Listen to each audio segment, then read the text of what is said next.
Okay, R. Kelly is different.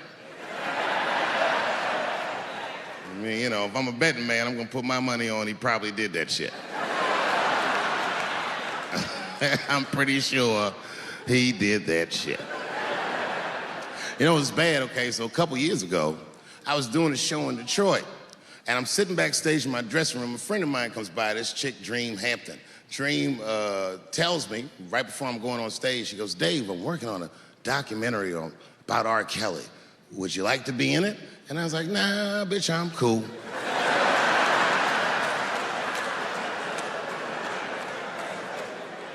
I went on stage, I just forgot about the shit. And then 2 years later, the documentary comes out, Surviving R. Kelly. And when it comes out, Dream's promoting the shit, and she keeps bringing me up. She said, I asked Dave Chappelle to be in my documentary, and he said it was too hot for TV. Bitch, I did not say that. It does not even sound like how I talk. Oh, that's too hot for TV? I would never say that shit.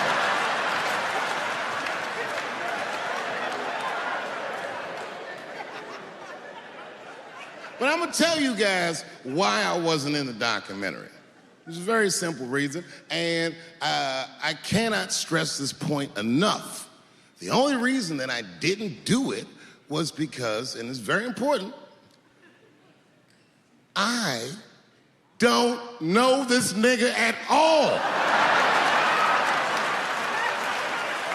I don't know anything. I don't know anything that they don't tell me about. I don't hang out with this nigga, nothing. So what the fuck do I gotta be in the documentary for?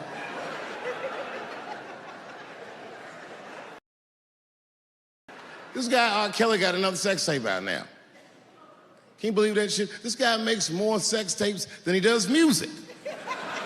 He's like the DJ Khaled of sex tapes. Another one. Like, damn, nigga. It's a lot of tapes. The new one's so bad that they didn't even show it.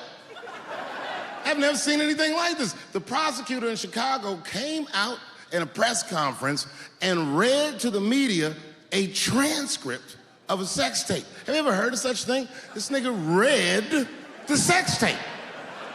And it was so bad that R. Kelly sounded guilty in the transcripts. It's fucking amazing. 16 times the girl's age was mentioned. Isn't that crazy? This motherfucker's an idiot. He was fucking her like, yeah, this is the best 14-year-old pussy I've ever had in my life. And she was like, you like this 14-year-old pussy? He's like, oh yeah, I love this 14. I'm like, man, you need to shut the fuck up. You gotta give your lawyer something to work with. You're supposed to be on the tape like, this is the best 36-year-old pussy I've ever had in my life. And then your lawyer gonna be like, Your Honor, clearly my client thought that this woman was 36, as he mentioned some 16 times in the tape. They gonna know you lying though, you know what I mean? Everybody knows no such thing as good 36-year-old pussy.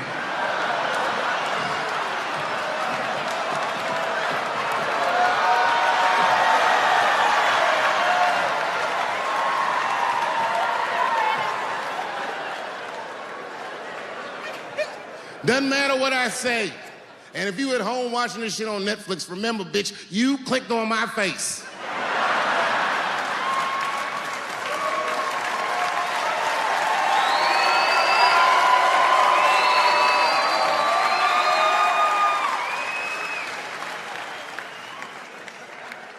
Celebrity hunting season.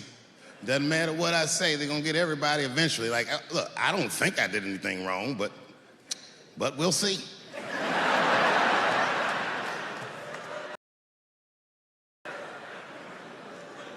They even got poor Kevin Hart.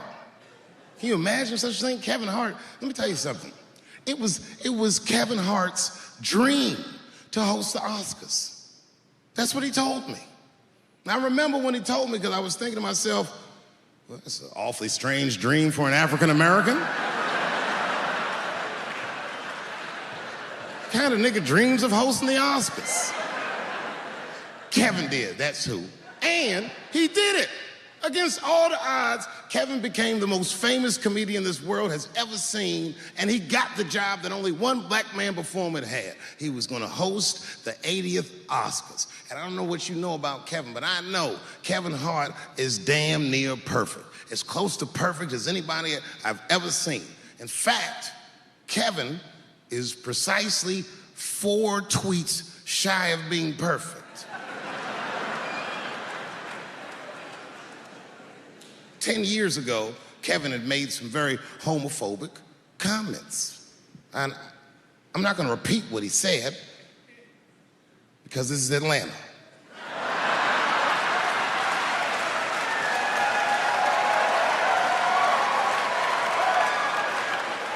You know what I mean. I'm sure there's a lot of gay men here tonight with their wives.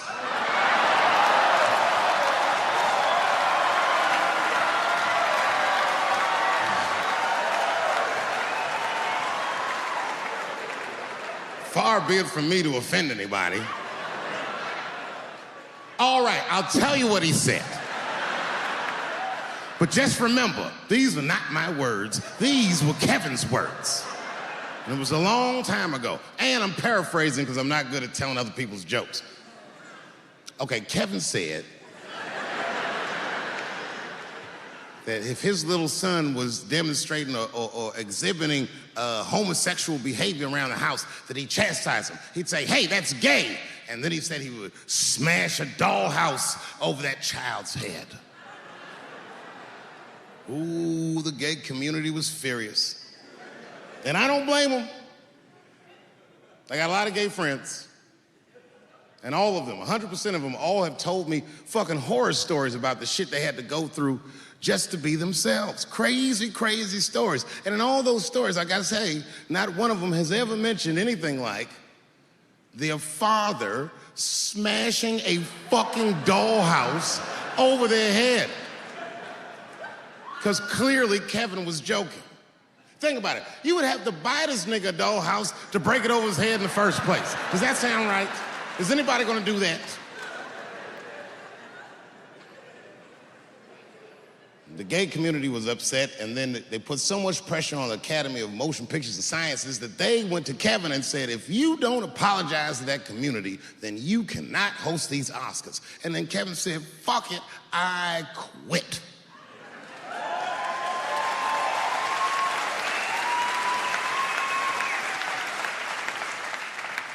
And then he went on every talk show in America and apologized for 6 weeks.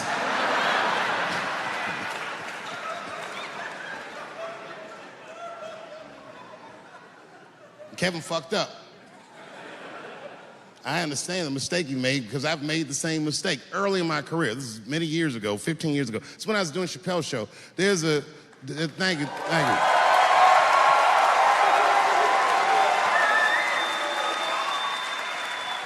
On network television, they have a department that's called Standards and Practices. This is the department that tells you what you can and cannot say on television. And if you're doing your job well, you should never hear from them. But if you're making Chappelle's show, you'll hear from these motherfuckers all the time.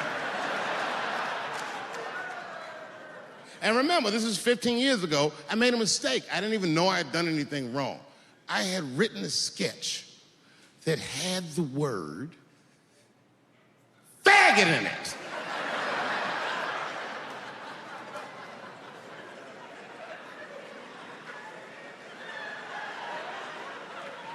So I had to go to Standards and Practices. They call me up. I don't know why they're calling me, but I like the lady that runs the department. She's usually really fair and was one of my favorite people I've ever worked with. So she sits me down. We have a nice conversation. She tells me, oh, the sketches are great. I go, oh, fantastic. Well, then why am I here?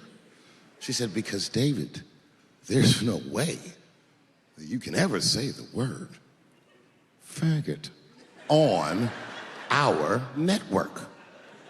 I didn't know I did anything wrong. I didn't try to defend myself. I said, all right, fuck it, I'll take it out. Have a good afternoon. And as I was leaving, it occurred to me, hey, Renee, quick question.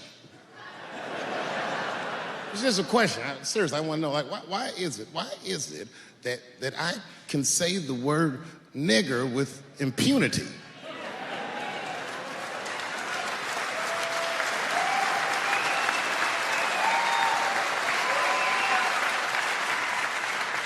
but I can't say the word faggot. And she said, because, David, you are not gay. I said, well, Renee, I'm not a nigger either.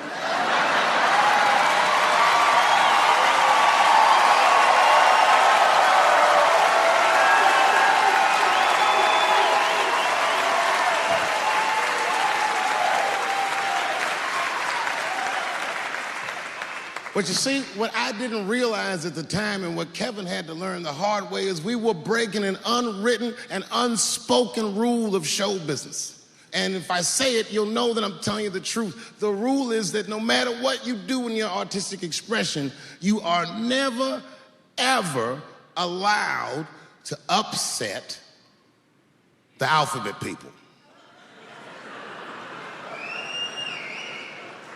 You know who I mean. Those people that took 20% of the alphabet for themselves. I'd say the letters, but I don't want to conjure their anger. It's too late now. I'm talking about them L's and them B's and them G's and the T's. People be surprised. I have friends, all kinds of letters. Everybody loves me, and I love everybody. I got friends who are L's, I got friends who are B's, and I got friends who are G's. But the T's hate my fucking guts.